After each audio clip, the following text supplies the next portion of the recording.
Hi guys, it's Jeanet and welcome back to my channel. Also, if you're new here, I post new videos every week, and today's video is my second stick to the script of the month. So for those of you who are new here, my stick to the script series is basically where I take a look at a book, TV series or movie or whatever and explain how I think it could hopefully successfully be adapted into another medium. And this month I decided to do in December, so I am specifically focusing on books that were published by indie authors. If you want to take a look at last week's video, I'll leave a link here and at the end of this video. So as you can probably tell from the title of this video, I'll be doing a stick to the script on Jenna Moreci's The Savior's Champion. But before I get into it, I just want to mention that Jenna also has a YouTube channel that is dedicated to writing advice. So if you want to check it out, I'll leave a link here and in the description box below.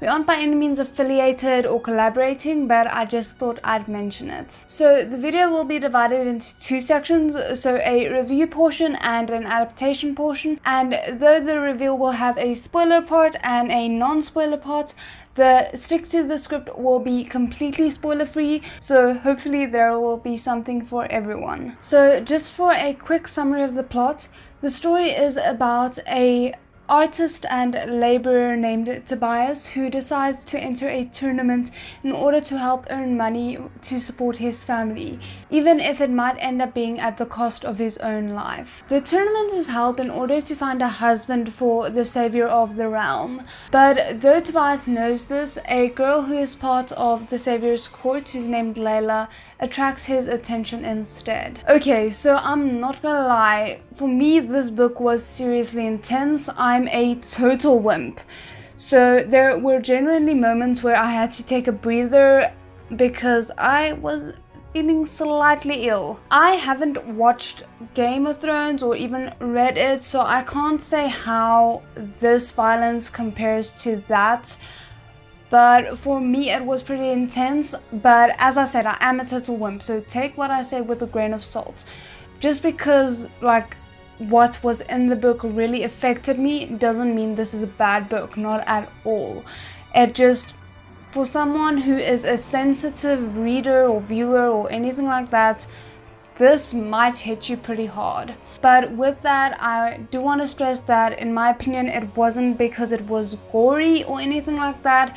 It was just a very intense experience. You really felt and saw and were very aware of what the characters were experiencing, the visceralness of everything. So it made for a pretty graphic depiction of what was going on. So yeah, that's why. It's not because it's a bad book, it's not any of that, it's just it was a very intense experience. Even though, as the author herself said, the deaths are pretty quick, they aren't lingered on too much, but just the way she describes it is so vivid. I really like the romance, but you are constantly being made aware of the fact that the savior stands in the way of Tobias and Layla's love for each other. For me, it wasn't just frustrating, it was truly agitating. Also, I really appreciated how varied the different challenges for the tournament was. There wasn't really any that were quite similar, except maybe at the end, which I actually didn't mind because they had varied it so much at the beginning. And I really think it did a good job of staving off the possibilities for monotony that I was actually quite concerned would occur if it was just kind of fighting all the way through. So I think that was very successful. But yeah, overall I really liked this book. There wasn't a dull moment in it, and I think it was very well balanced. And if you enjoy dark romance fantasy, then I would highly recommend it. I do want to warn, however, that I do think this is meant for a more mature audience. There is some sexual kind of things going on there, not outright sex, but stuff like that sort of going on, yeah. So just a heads up. But otherwise, if you are interested, I'll leave a link to it in the description box below as well. So for those of you who don't want any spoilers, feel free to skip ahead to this timestamp so that you can get straight into the adaptation discussion. For the rest of you, here are my spoilery thoughts. I was so surprised by how surprised I was that Layla was the savior, if that makes any sense. I guessed it from about page 1, but I kept second guessing myself because it just seemed too obvious to be true, because there was simply no other way that I could see them, you know, having their relationship if she wasn't the savior. I think maybe the one thing is that the alternative options were brought in too late for me to even consider them as true. Still, that doesn't mean that I was rooting for it any less, and I think that it was actually pretty brilliant of Jenna to have that kind of be a red herring. As I said, I was so convinced that that couldn't possibly be what was happening that I was actually surprised by the end when that was exactly what happened. And not only that, but I think the fact that there was more to it than just that really, I don't want to say saved it for me, because it wasn't in danger of needing saving, but it just, you know, it added something more for me, was the fact of her father attempting to murder her. But not only that, also the fact that he was also responsible for the death of her mother as well. The other thing that I really appreciated was the fact that there wasn't a freaking love triangle, because there's not a moment where the audience is left wondering whether or not Tobias is truly committed to Layla, and I appreciated that so much. I have a hate-hate relationship with love triangles. I'm usually not a fan of forbidden love, but in this case I do think that Jenna executed it very well, because otherwise I probably would have hated it. So yeah, no, she did very well with this one. She made me like the forbidden love aspect of their relationship as much as I possibly could. But yeah, the fact that I can specify aspect for me was a saving grace, because that wasn't all that their relationship consisted of, and I'm so glad for it. I really just appreciated the fact that they communicated and they were there for each other. They were constantly supporting each other, and they have a very solid foundation for a blossoming romance. So I so appreciated that. I feel like we don't get enough of awesome supportive couples these days in books. Also, not gonna lie, but I was so happy that Raphael actually managed to survive.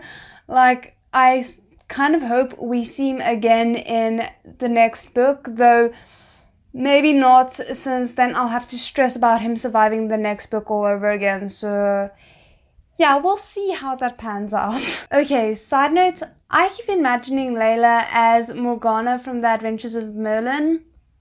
No? Just me? Okay, now moving along to the hypothetical adaptation. So first I want to talk about the format and style. Okay, so in my opinion, this book is best suited as a TV series if it ever were to be adapted, and here's why. The book is 562 pages long, and for those 562 pages, there isn't much that's happening that isn't either high intensity or related to the plot. So I think it would be a really hard time trying to cut out any part of this book. Also, I think if you were to shorten most of it into montages or only keep in what you deemed as the relevant challenges of the tournament, then it would greatly lessen the emotional impact of it all. Another thing that I think will work better as a series instead of a movie is the romance. In one of Jenna's videos, she mentions that she likes books that are equal parts action and romance instead of simply having the romance as a subplot. and that's why she wrote the Savior the way that she did. But unfortunately, I believe that if you were to make this into a movie, that is exactly what would happen. There would simply be too much to focus on, so either the action or the romance would have to be skimped on in order to focus on everything else. The final reason why I think that this should be a series rather than a movie is because this has been confirmed to be the first in a series of books. Jenna is already writing the next one in the installment, so the chance of you as an adapter accidentally leaving out an important plot point simply because you didn't know that it was important for a later book grows exponentially if it's a movie versus a series, simply because you would be forced to remove more details if you had to do it in a movie format.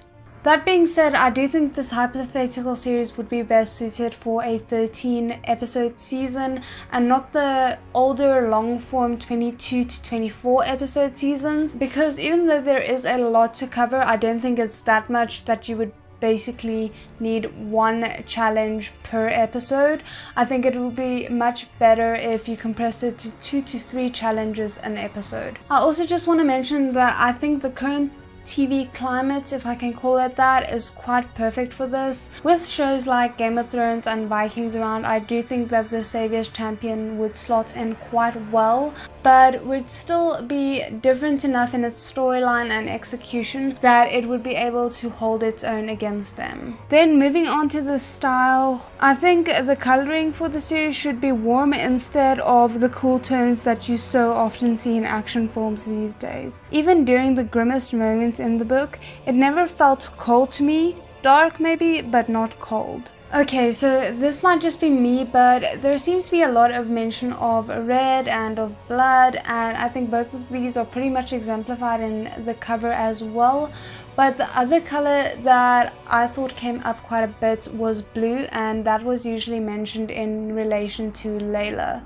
So I think those two colors could possibly be part of the color palette for the TV series. And yeah, obviously it's not unheard of for a tournament style film or series to have warmer colors, but it isn't that common at the moment. Those are my thoughts on the Savior's Champion and what I think would be important to keep in mind if it were ever to be adapted. But yeah, even though I usually enjoy fantasy and action, tournament style books are quite a departure from what I'm used to, and still I'm very glad to say that I thoroughly enjoyed it and I'm super excited for the Savior's Champion.